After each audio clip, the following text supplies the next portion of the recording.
Ladies and gentlemen, may I request you to please be seated. We're on to our session that has Hollywood star couple Michael Douglas and Catherine Zeta-Jones in conversation with Hindi cinema actor and producer Anil Kapoor. Please put your hands together to welcome all of them on stage.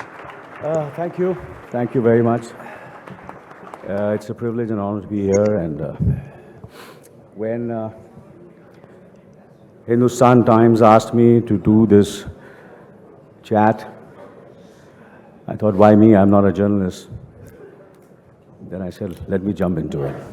Why not? Where will I get this opportunity to sit next to the beautiful Catherine? And of course, you know. The beautiful Michael. Even more beautiful, Michael. Of course. And of course, you know, actors who have influenced, motivated, inspired, and of course entertained the entire planet. The stunning Catherine and of course the one and only Michael Douglas.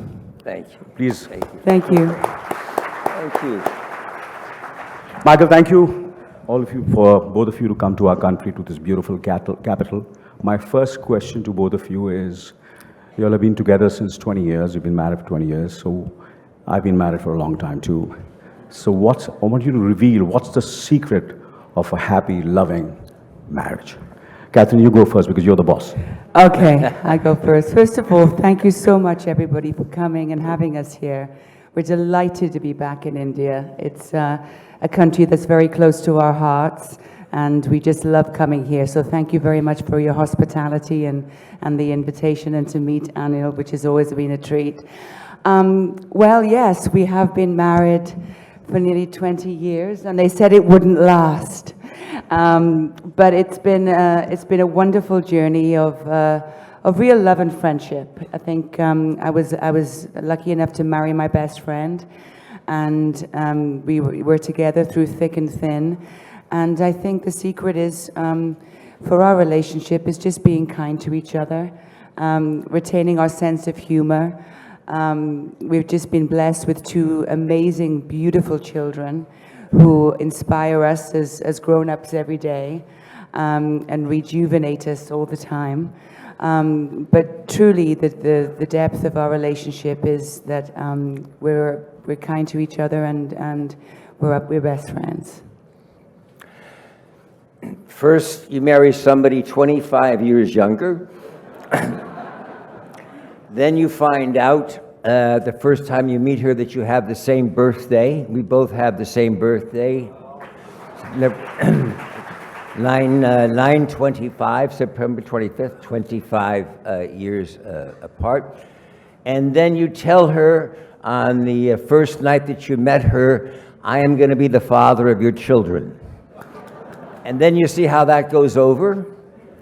And then you remember and you remind yourself that no matter how much effort we make to strangers, because we all tend to make more of an effort to strangers than we do to the person that's closest to us, and remind yourself just how important he or she is, and don't forget it. And then finally, happy wife, happy life. So. Michael, I want you to, you know, I read somewhere that your dad, the great Kirk Douglas, wrote a letter on your 19th or 20th anniversary? 19th anniversary. What was the letter? I want you to share the letter. You know, I follow you, so I read the letter. He wrote, first of all, they gave us a beautiful vase, and inside the vase was a letter from Kirk, from Michael's dad, that said, Michael, you have learned very well from me, I'm paraphrasing, that your wife, you always listen to your wife. That's what it was, a happy marriage. Right. Just like me, I've always listened to my wife. That's my secret too. I just listen to my wife. That's my secret too. Of course, yeah. That's true. With all the things that have happened in the 20 years that we've been married, FaceTime is such an amazing source. It's much better than telephone services. We can talk to each other all over the world. And I guess it also helps because my father calls 6:30 every evening.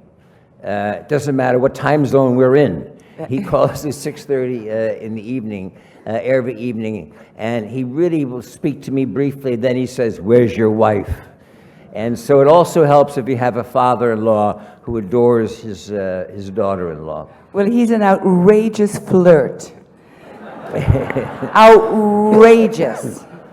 And if he wasn't 103 on Monday, I'd be very, very, very annoyed. But when you're 103, you're allowed to flirt with any woman, especially your son's wife.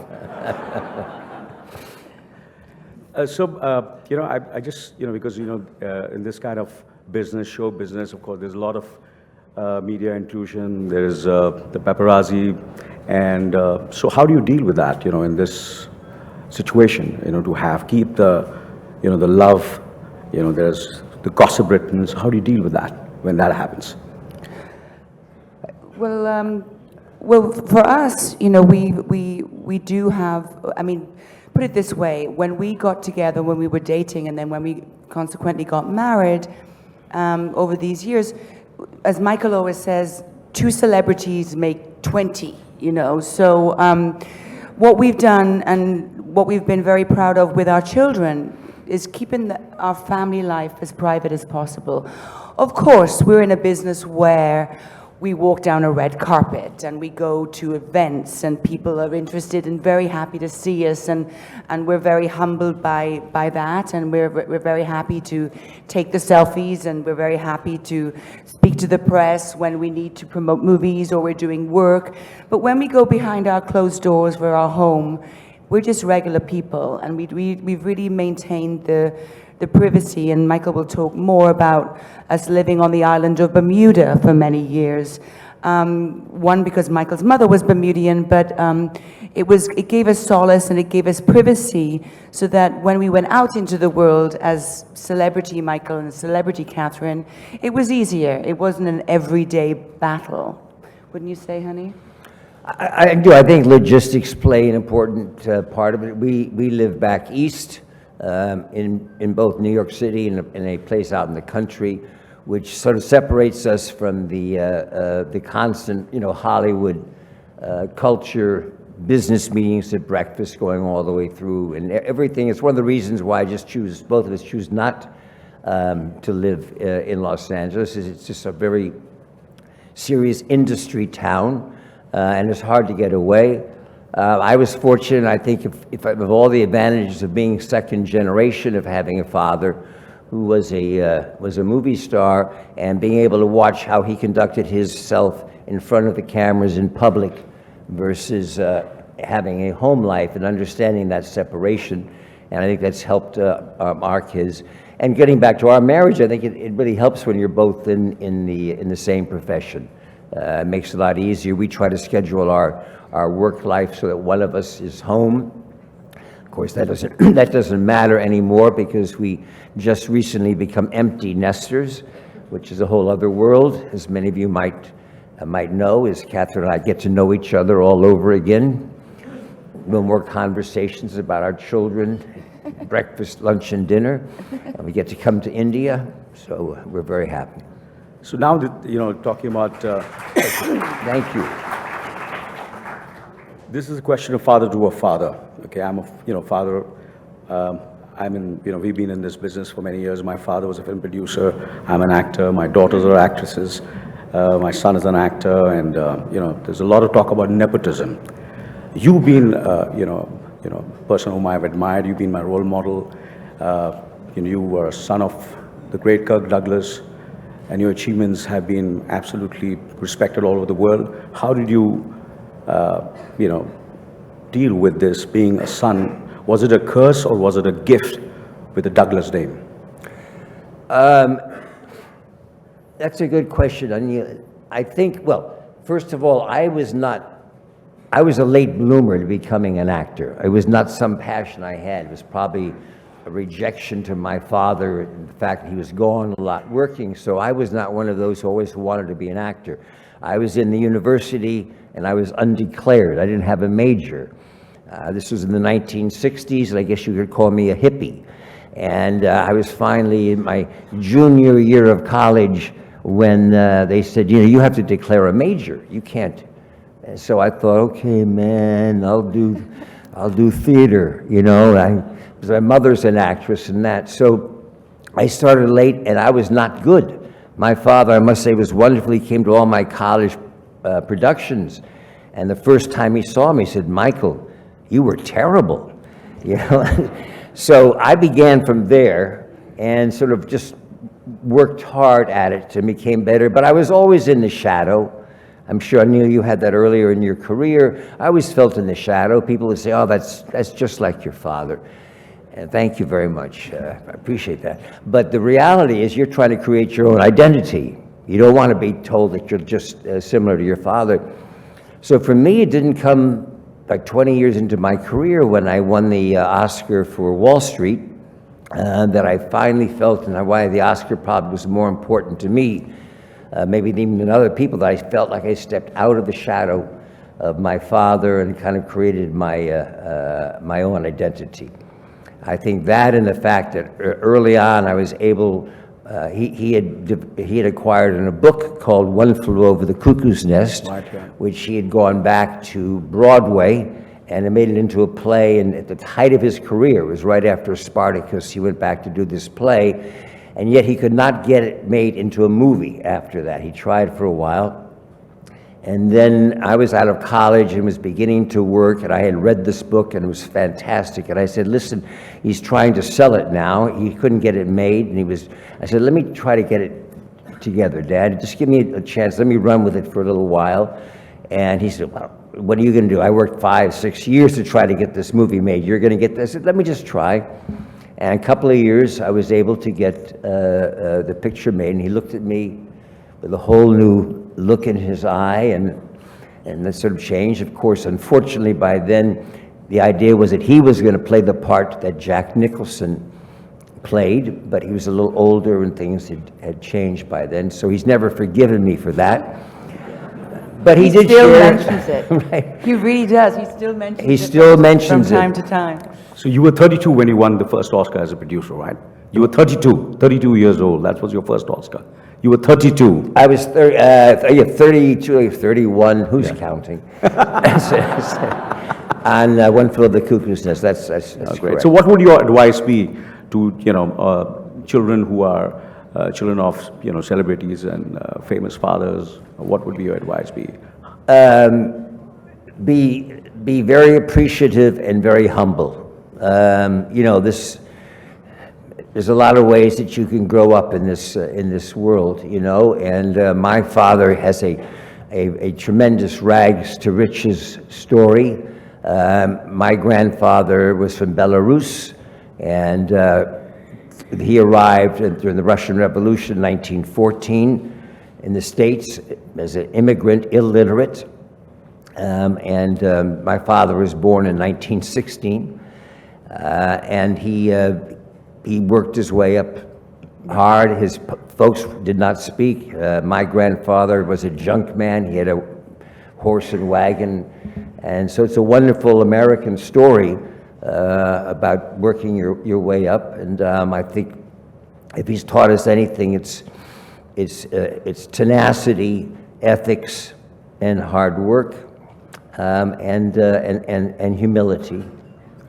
Kathy, And I'll add actually his philanthropic world and commitment. I mean, I think that's something that has definitely been instilled in Michael with his philanthropic endeavors and his desire to make the world a better place, a more peaceful place, a safer place. And I think that's been instilled in our children too, which of all the things that, a dynasty, a generation of Douglases, I think that's what I'm so proud of. Is that they really are committed to the world and making it a better, peaceful place. But you've been an outsider and you broke into Hollywood. You're from Wales and, you broke into Hollywood. So what would your advice be to outsiders who want to make it in the mainstream cinema or mainstream industry? Well, for me, I'd never had the daughter of or I had no family connections to the industry, so I was out there on my own, and there was I think a fearlessness that I had of wanting to make it. For me, movies were something so far removed from my life. Growing up in Wales, for me, it was going to London, to the theatre. I wanted to be on the stage in any capacity. And I started very young. My first professional engagement was when I was 9 years old in the professional theatre in London in the West End. And so I had a fearlessness about ambition, and so as you get older, that kind of diminishes. I find, because you've got more to lose. You wonder what people think. Sometimes, as a woman in any industry, the word ambition is something you're not supposed to say. That I'm ambitious, but I certainly was, and I still am. And I think my advice to people coming up in the industry is never lose track of your dreams, and once you've fulfilled what you think is a dream, then you have to dream again, and you have to dream big. And there's nothing wrong with being ambitious, especially a woman. Wait.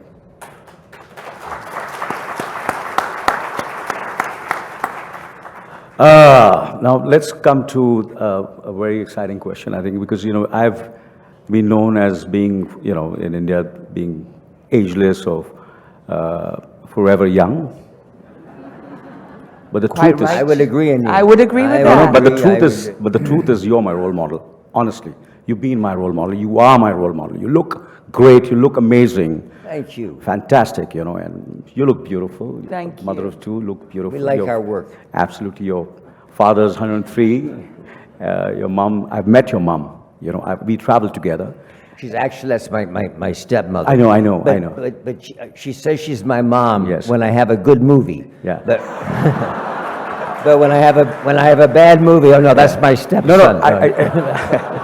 No, I could feel that she had, because we were traveling from London to LA, and we started. She didn't know who I was, and Right. we started chatting with each other, and we had a great, the flight just went, and so I just want to know what's the secret. What is the Douglas secret of looking like this? The whole family, father's 103, mother's 100, you're 75.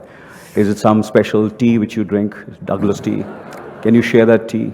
I think the Russians, I know my father has a good head of hair. Anil, you're doing pretty good yourself, I think. So I think it starts with the hair, and I think there's certain, genetics, you love your work, makes a big difference. But following up on what Catherine said, our children want to be actors. My oldest son, he's 40, Cameron, he is an actor, but our two children together, Dylan and Karis, are 19 and 16, they want to be. And I think if you come from a successful family or you're entering the same area, you have to work twice as hard, not half as hard. You have to work twice as hard, because people, they know you, they can identify you. I think the most difficult thing about being in a family, second or third generation, is when you're in school, they can assume things. I know you, so therefore I know your income, I know your background, and they can make certain assumptions about you in school that they don't make to a normal kid, and that's the reason why you have to work a little harder. But you're telling me about the tea, the Douglas tea. The Douglas tea. Douglas tea. What is this? What is the secret? Secret. You look. What tea are you drinking? Drinking. What is tea. the Douglas? What is it? Start drinking tea. I'm a coffee So drinker. what's the secret? How do you keep top of the game? You're master of your craft. Well, and children again, from you learn. I think you learn. My father has always worked out. Yeah. He's 103, and he still has a trainer come to the house. And I remember he had a trainer for about 40 years, Mike Abrams. And when Dad was about 90, I called him and I said, I listened to him. I said, Dad, what's wrong? You don't sound good. He said, oh, he said, Mike died. I said, oh, I'm sorry. You were with him a long time. He said, yeah. I said, how old was Mike, your trainer? 94.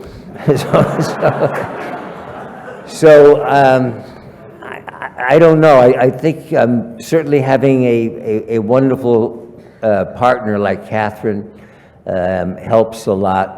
And doing what you like to do, and not stopping. You know, the whole idea of retirement doesn't appeal to me. And thank goodness there are still parts for older actors. And I'm planning on doing it till they take me out. You know. Wait. You'll be 110 by that point. So 103, 100, 75, and of course.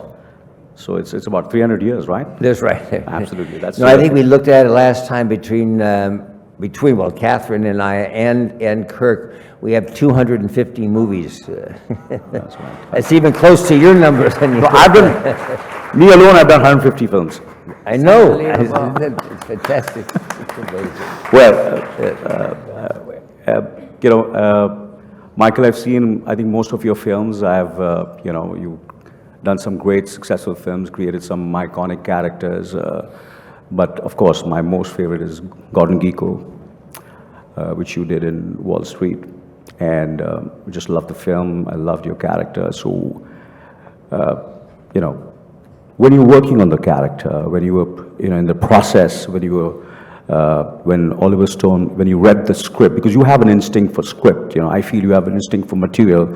You proved yourself when you won the first Oscar. So did you get a feeling when you were processing that character, when you're working, putting the pieces together, that this is something which is something special you're working on?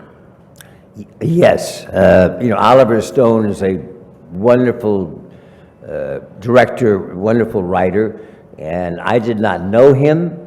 I found out later that he was looking for an actor that had some business proficiency. Anil, I am like you, a producer also, and so I think he was looking for an actor that understood business to some extent. And it was a great script. It was a wonderful script. However, we got off to a little bit of a rough start. It was about the second week of shooting the movie, and I was in my trailer, and there's a knock on the door, and Oliver Stone comes in, and he says, "Can I sit down?" I said, "Sure." He says, "Are you okay?" I said, "Yeah, I'm okay." He said, "Are you doing drugs?" I said, "No, I'm not doing drugs." "Yeah, it's because you look like you never acted before in your life." And Gordon Gekko, my character, I was like, "What?" I said, "Yeah." I said, and I don't like to look at dailies. Dailies are the film that you shoot every day before they edit it, because you always look at the bad stuff. At least in my case, you never look at what's good. You're so critical. So I said I guess I better look at the dailies. He says, "Yeah, you better." So I go look at some dailies, and I am very critical of myself, but I'm looking at thinking, this is pretty good. I saw the scene with Charlie Sheen in the back of the limousine, the seduction scene where I seduce him in a scene. And I go back to Oliver, and I said, "Oliver, I thought it was okay." He said, "It is, isn't it?" "Yeah." He said, what are you doing?" And Oliver wanted just a little more nastiness in the character. And he was willing for me as the actor to project my nastiness for the rest of the picture at him. And I've always been really impressed, because a lot of times directors treat actors like the director is the father and the actors are children. They really don't know how to behave, and I'll take care of them, and acting is a very insecure profession. But Oliver, who fought in Vietnam, and I always used this expression, he liked to be with people that were in the trenches with him. And he was not afraid for me to vent my additional anger towards him, just to create that little more of a twist. So I'm eternally grateful. As you know, not that often that you get a really good part with a great cast and well directed. So I must tell you a story about Wall Street. Wall Street 2. Uh-huh. I auditioned for that film. Oh, you did? I did, yeah. And I met Oliver 4 times. And I was desperately trying to get into Wall Street too. So I met him, and so I tried to impress him. I said, I want to show you my work. And I said, I have this film, and we ripped off your film without taking the rights, as we do in India. We used to, but till the Copyright Act came. And so I showed him this film. I said, this is U-Turn. And he had a look at the DVD and started laughing. And he talks like, too funny. This film's too funny. I said, funny. I said, yeah. I said, what about me? I said, because the bad guys were Russians. I said, make them Indians, make them Indians. Cast me in the film, I said, no, I'll think about that. But I don't know, but I like the other guy. Who's that guy? And that is Sanjay Dutt. So, I said, and then I met him again at, I think, Houston's house. She has this dinner, so I met her there. So I asked him, I said, Oliver, that guy, great face. Then I met him in New York. Then I went to New York. So my agent fixed a meeting in New York. So I was pursuing him. I met him in New York in one of the restaurants. He was doing the recce for the film. And I met him and I said, I knew that he's not going to cast me. So I said, let me have the last chance. I said, the other actor has got immigration problems. He can't travel to America. I said, what about me? I said, no, I think, Anil, it has to be Russian. So unfortunately, I was not part of one of your films. Wow. But in future, I hope, and I'm sure I'm going to work with you. Wall Street 3. Wall Street 3, yes, of course. That's a good story. And, of course, you won 2 Oscars, but I feel somewhere, Catherine, that if, I love musicals, and I love musicals. My favorite musicals have been Singing in the Rain, and of course, the recent La La Land. But Chicago, I feel is the best for me. I really love that film, and I feel you deserve 2 Oscars for that. So that it becomes two and two, because I think 1 for acting and 1 for dancing. Oh, thank you. It was absolutely spectacular. I saw the song again twice last night, all that jazz. And how, is it, because, we do a lot of musicals, we do Bollywood films, and we don't really, all my films, we go on the set and just, start singing and dancing. We don't really rehearse so much or prep so much. So you had to go through a lot of prep. What was the process? Yes, we did. We did. Well, first of all, I started my career in musical theatre, and it was a, in Britain at the time, it was like, oh, you're a dancer, you can't really sing or act. And so I was singing and acting in a musical, and it's like, oh, no, you can't really act. And so after doing musicals, all my childhood and up into my late teens, I kind of stopped doing them and wanted to be a serious actress, but never thinking that the whole genre of musicals would have a new life, a new, a rebirth in Hollywood. So in Chicago, I had the opportunity to play Velma Kelly in Chicago. It was just a dream come true for me. So I could put singing and dancing and acting for me on celluloid forever on film. I thought it was a dying genre. And when I was younger, I always thought that I was born in the wrong era. I should have been born in the whole golden age of Hollywood, where I would be singing, in Singing in the Rain with, or in Bollywood, or in Bollywood. It's like, why wasn't I born then, or why wasn't I born Indian, and so I could do Bollywood movies? So it was a real treat for me to be able to put Chicago on film, and the whole process. And we did a lot of rehearsals. And we rehearsed so much that we could have put it on live. Oh, great. So anyway, I'm a huge fan of Bollywood. Om Shanti Om is one of my favorite movies. This is for true. No, this is for true. This is not because I'm in India. My kids have been brought up singing Om Shanti Om since they were this high. Oh, great. My friend Shahrukh and Farah are going to be very happy. I know it. Yeah. I know it inside out, and so does my mother. So I'm a big Bollywood fan. I think because I know I would have loved to have done a Bollywood movie in my career. Anyway, so anybody out there who wants to cast me. Everybody, in Christmas, in our country, they sing Christmas carols. Our household sings all the songs from Om Shanti Om. Everybody. It's true. That's great, yeah, that's great, yeah. So where do you keep your Oscars? Where are the Oscars placed?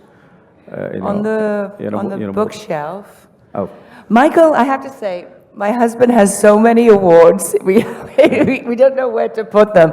As he gets older, he gets more and more and more and more. And so we have a closet in a cupboard in the apartment, and they're there. But everyone likes to come to the apartment and ask if they could have a photograph with the Oscar. It has its own little life. okay, great. So 50 years. Sorry? 50 years. You wake up, next thing you know, your career at 50 years, they got to give you something. Yeah. So, obviously you have done a film together, Soderbergh's Traffic, but there were no scenes. You didn't have any scenes together. So are there any future projects or anything both of you are going to do? I would love to work with Michael. We came the closest to develop and working on a project that was going to be actually shot here in India. And I was one of my first visits here about 8 or 9 years ago. But we had difficulty getting the train. If you have any help here of getting the train between Mumbai and Delhi, we needed the train. But then, of course, I realized a lot of people need the train, not just a movie company. And we couldn't shoot during monsoon season, so we had a logistic issue. But I hope we'll do something. Michael found a script that was very reminiscent of the Romance in the Stone kind of series. I love that film, and yeah. we were going to do it together. But, I mean, it's very hard.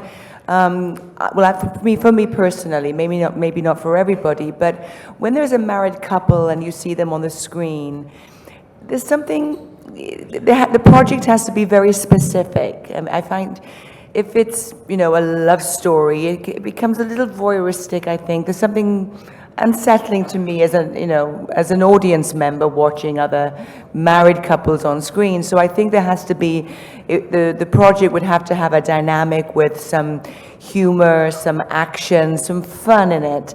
And I think what Michael produced and starred in, The Romance in the Stone and Jewel on the Nile, has that wonderful kind of romp, kind of slapstickness to it. Right. It's a fun adventure story, and this project that Michael found would have been perfect. So maybe we will try to resurrect that. And if not, there's always a War of the Roses. War of the Roses, yes, yes, of course. I think that would be what we could. People would like to see us fighting on screen, I think. Well, I would.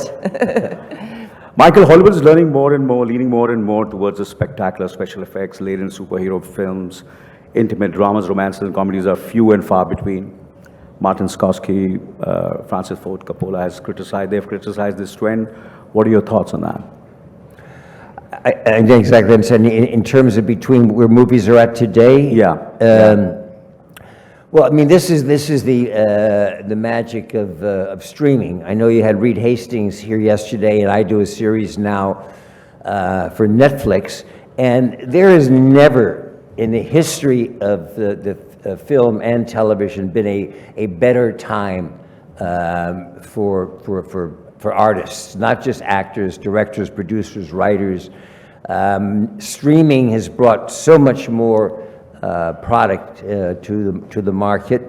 It's also, we have a sort of a separation that exists in our industry between television and movies that permeates through acting in all forms. Television actors, because they're perceived as, because you can see them for free on television, that's a television actor, but a movie actor, you have to pay to go to the theater. And there's always been this sort of separation. Streaming has allowed everybody to cross and has really broken down that barrier.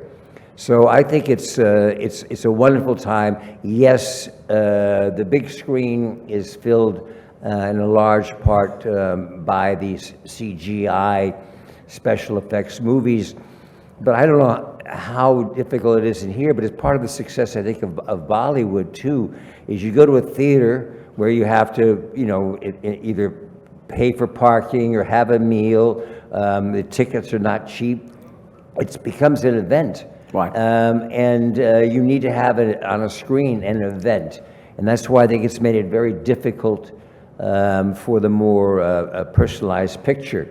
I was just told this morning, we just had a couple of our award seasons nominations come out, and 2 Netflix movies are leading the candidates for award season, The Irishman and Marriage. It was The Marriage Story. Yeah, right, Yeah. yeah. I just saw it, I just saw bits of it last night, yeah.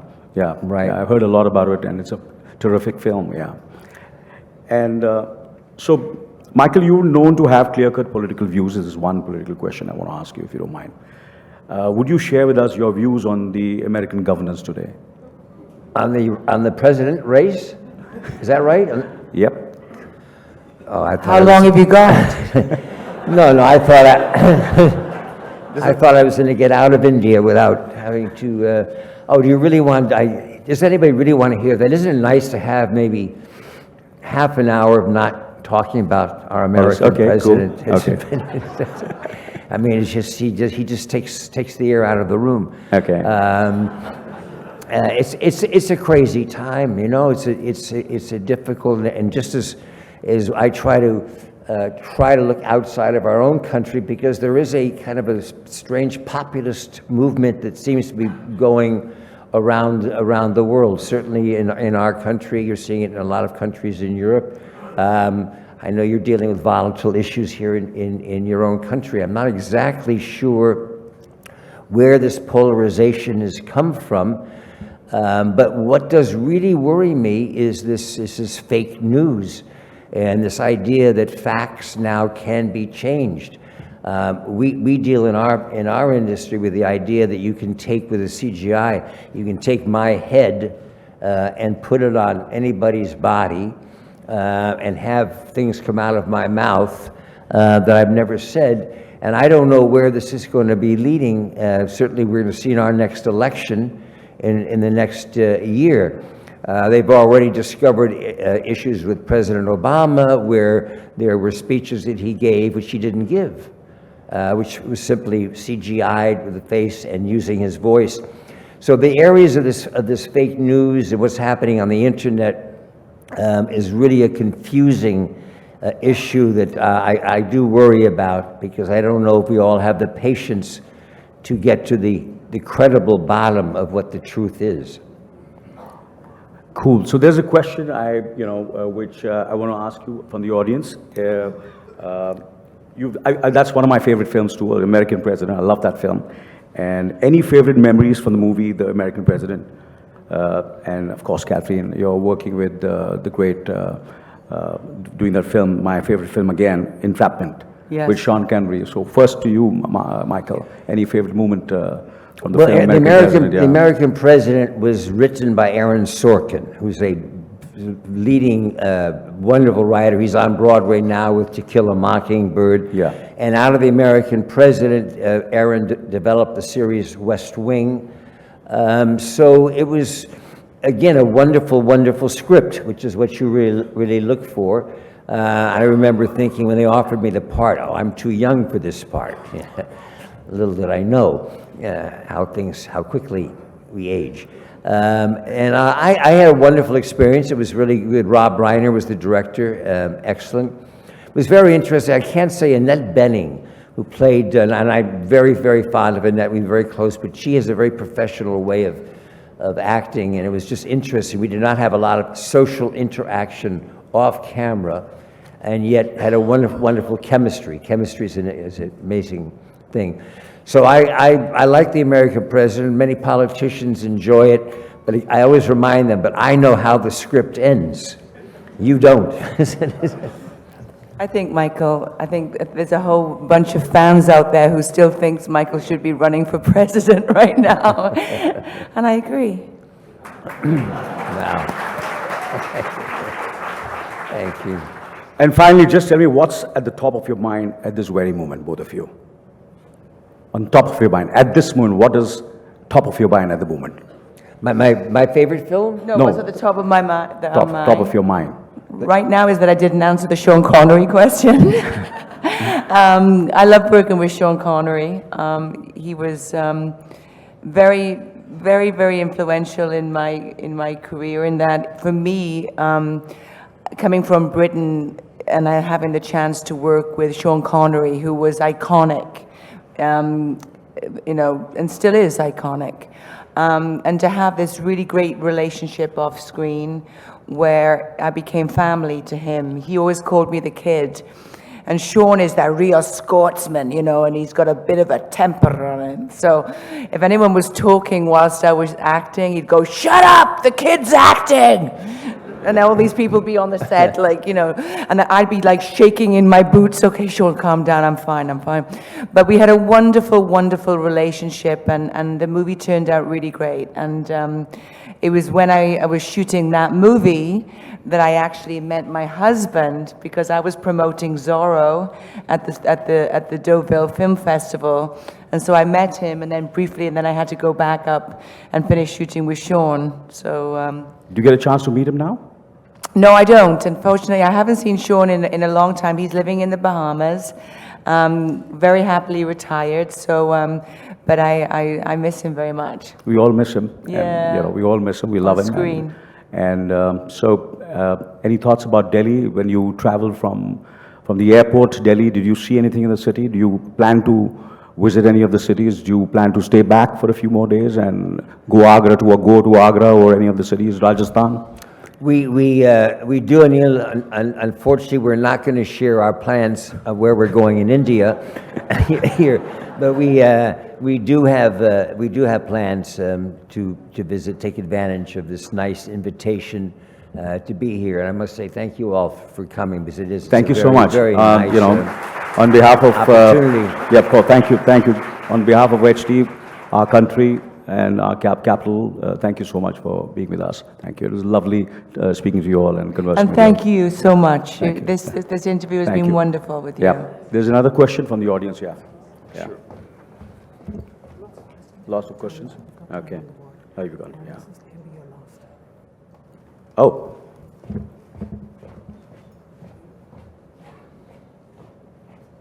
Has Sandy Kaminsky got under the skin of Michael Douglas more than Gordon Gekko, thanks to Netflix being such a intimate medium?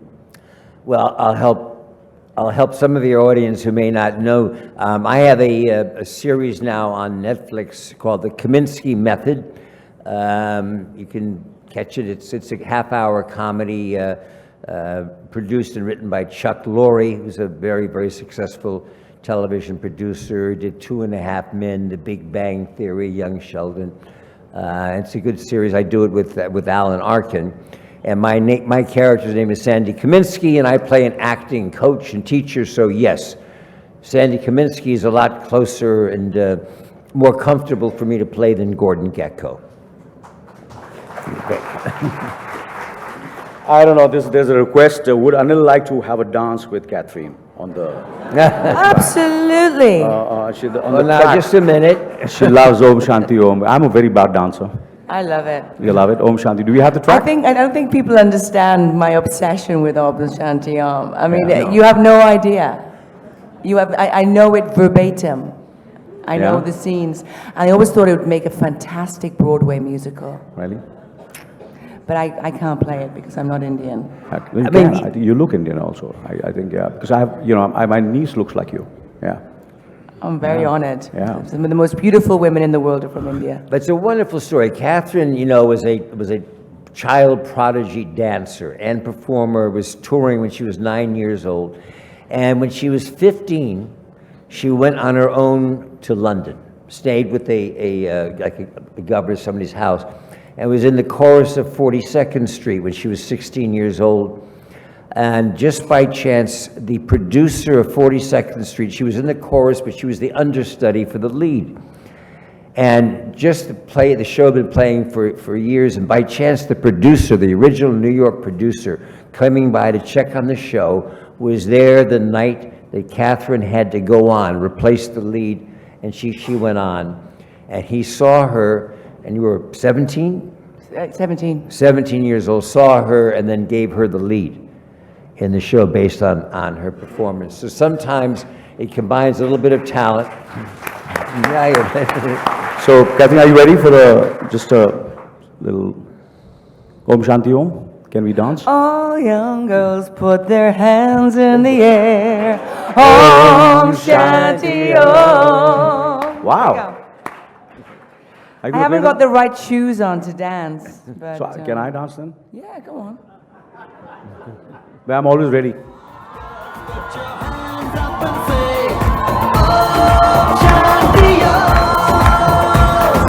All cool boys, come on, make some noise and say Om Shanti Om.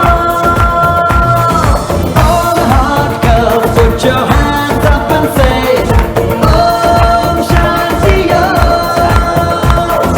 All the cool boys, come on, make some noise and say Om Shanti Om. Oh, well, that's my workout for the day. Thank you, thank you. That was great, yeah. I think this has been one of my best evenings, yeah. I get a chance to dance with, my all-time favorite. And of course, thank you so much, Michael. Hope to work with you in Wall Street 3. It worked for me. Yeah. Yeah, it was good. Any collaboration with India? Any films? Any films in the... Any collaboration, future collaboration with India? Films? Oh, Would you? this is an audition. I'm hoping... I think you better get up and do some Om Shanti Om. Yeah. My dancing's not going to cut it, but yeah, I would. We love your country. We've always had wonderful visits here. Have good Indian friends in the States, and it'd be a joy and a pleasure. And thank you again to Hindustan Times for bringing us over. It's been just a treat. Thank you, thank you.